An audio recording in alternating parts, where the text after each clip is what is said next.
તો કેમ છો મિત્રો, હું છું doctor Amit Vanvi, BHMS homeopathic consultant. તો આજે આપણે વાત કરવાના છીએ ઓસ્ટિયોઆર્થ્રાઇટિસ એટલે કે સાંધાના ઘસારા વિશે. ઉંમરના લીધે થતો સાંધાનો ઘસારો અથવા તો સાંધાનો દુખાવો, તેના વિશે વાત કરવાના છીએ. તો ચાલો આગળ વધીએ. ઉંમરના લીધે થતો સાંધાનો ઘસારો, તેના કારણો, તેના લક્ષણો, તેના જવાબદાર પરિબળો અને તેની સારવાર વિશે વાત કરવાના છીએ.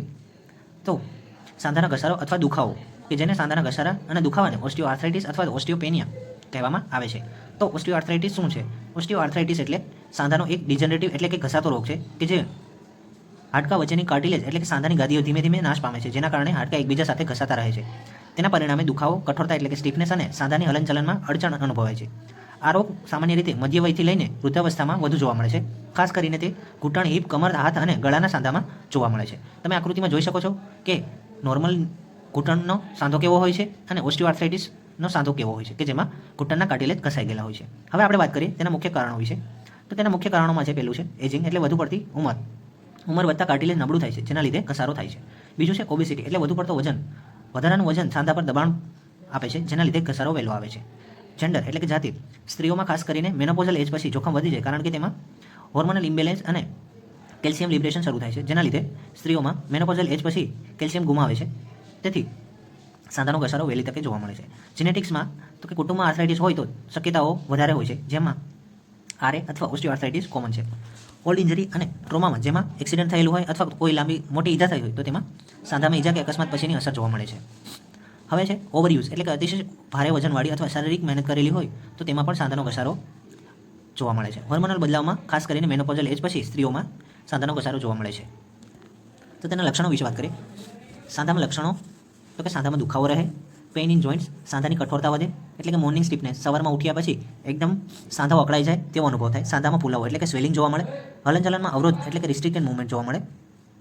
સાંધા હલાવતા કડકડાટ અને કરકરાટ અવાજ અનુભવાય, કે જે ઓસ્ટિયોઆર્થ્રાઇટિસ એટલે કે ઘસાવાના લક્ષણો છે. લાંબા સમય સુધી બેસ્યા પછી ઊભા થવામાં દુખાવો થવો, ગંભીર કેસમાં સાંધાનો આકાર બદલાઈ જવો અને ડિફોર્મિટી જોવા મળે છે.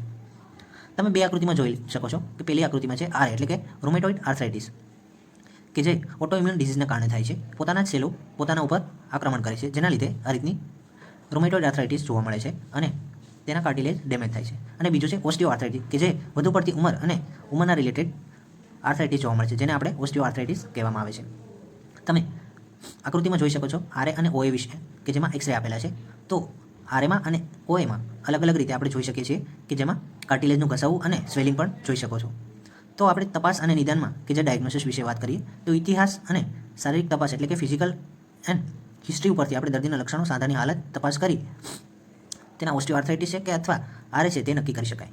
એક્સરે ઉપરથી સાંધાની જગ્યાઓ ઓછી થવી, હાડકાના કાંટા એટલે કે ઓસ્ટિયોફાઇટ્સ દેખાવા. એમઆરઆઈ અને સીટી સ્કેન થ્રુ આપણે શું જોઈ શકીએ? જો નરમ ટીશ્યુ અથવા કાર્ટિલેજની સ્થિતિ જોવી હોય તો આપણે એમઆરઆઈ અને સીટી સ્કેન થ્રુ જોઈ શકીએ. જેમાં ઇન્જરી અથવા ડેમેજ થયેલું હોય, વાગ તૂટો હોય, તો આપણે એમઆરઆઈ અથવા સીટી સ્કેન થ્રુ જોઈ શકીએ. હવે બ્લડ સેમ્પલ અથવા બ્લડ ટેસ્ટથી શું જોઈ શકીએ? તો કે અન્ય પ્રકારની આર્થરાઇટિસ જેવી કે રૂમેટોઇડ આર્થરાઇટિસ અલગ પાડવામાં આવે છે, જેમાં આરએ ટેસ્ટ કરવામાં આવે છે. જો આરએ ટેસ્ટ વધારે હોય તો આપણે તેમાં આરએ રૂલ આઉટ કરી શકીએ. તો હવે ઘરેલું ઉપચાર વિશે વાત કરીએ. તો ઘરેલું ઉપચારમાં પહેલું છે કેલ્શિયમ, વિટામિન ડી અને ઓમેગા 3 ભરપૂર ખોરાક ખાવો.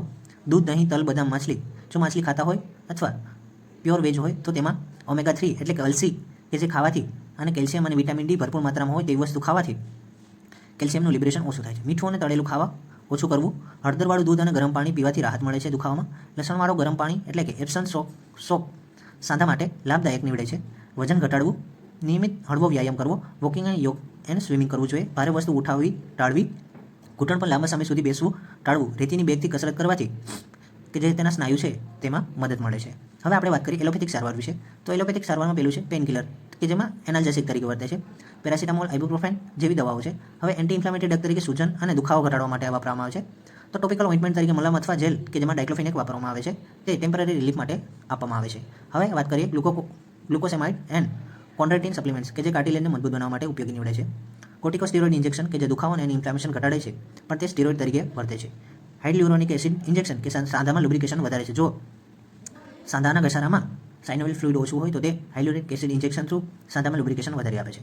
હવે જો એકદમ મોટી ઉંમર પછી સાંધાનો ઘસારો, હલનચલન ના થતું હોય તો શસ્ત્રક્રિયા એટલે કે સર્જરી થ્રુ આપણે રિપ્લેસમેન્ટ કરી શકીએ, કે જેમાં ગંભીર નુકસાન થયેલું હોય તો જોઈન્ટ રિપ્લેસમેન્ટ સર્જરી કરાવી શકીએ, કે જેમાં ની રિપ્લેસમેન્ટ અને હિપ રિપ્લેસમેન્ટ જરૂરી પડે છે. તો તે ટીકેઆર એટલે કે ટોટલ ની રિપ્લેસમેન્ટ અને યુકેઆર એટલે યુનિલેટરલ ની રિપ્લેસમેન્ટ અથવા હિપ રિપ્લેસમેન્ટ કરાવી શકાય.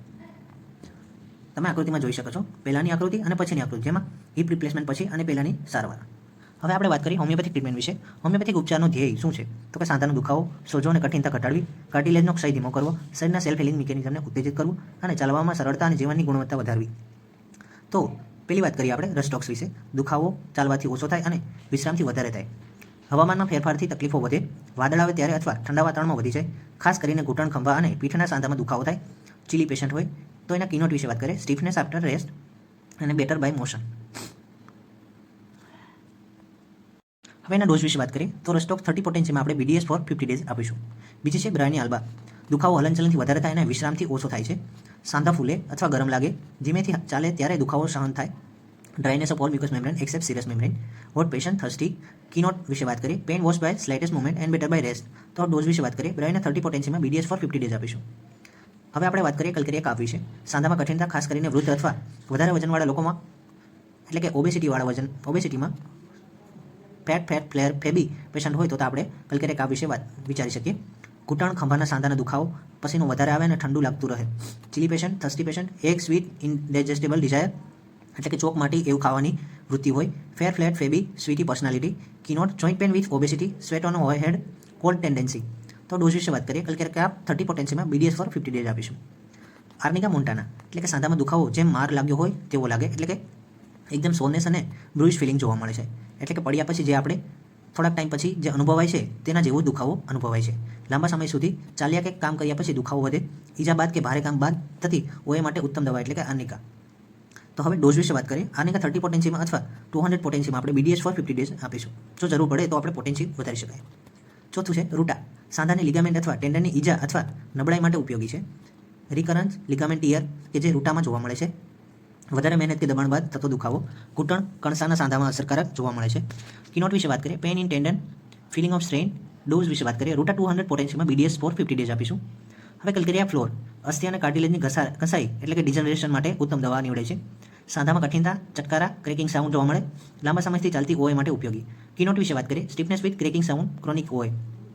તો આપણે ડોઝ વિશે વાત કરીએ. કલ્કેરિયા ફ્લોર 6x પોટેન્સીમાં BDS એટલે કે 4 ગોળી દિવસમાં 2 વાર આપીશું 15 દિવસ માટે. હવે કોષ્ટિકમ વિશે વાત કરીએ. ઠંડા હવામાનમાં સાંધાનો દુખાવો વધે, સાંધામાં કઠિનતા અને ચાલવામાં અડચણ જોવા મળે. ની અને હિપ જોઈન્ટમાં ઉત્તમ નીવડે છે. કીનોટ વિશે વાત કરીએ. Joint stiffness in cold weather and deformity tendency. Chilly patient હોય, થર્સ્ટી, સોલ ડિઝાયર હોય તો આપણે કોષ્ટિકમ વિચારી શકીએ. ડોઝ વિશે વાત કરીએ. કોષ્ટિકમ 200 પોટેન્સીમાં BDS ફોર 50 ડેઝ આપીશું. હોમિયોપેથીમાં દવા પસંદગી વ્યક્તિની લક્ષણો, શરીરની તાસીર ઉપર, માનસિક સ્વભાવ, વાતાવરણની અસર અને દર્દીની તકલીફના આધારે થાય છે. એટલે કે એક જ બીમારીમાં 2 લોકોની દવા અલગ અલગ હોઈ શકે. તે વ્યક્તિગત પૂછપરછ પછી નક્કી કરવામાં આવે છે. Thank you.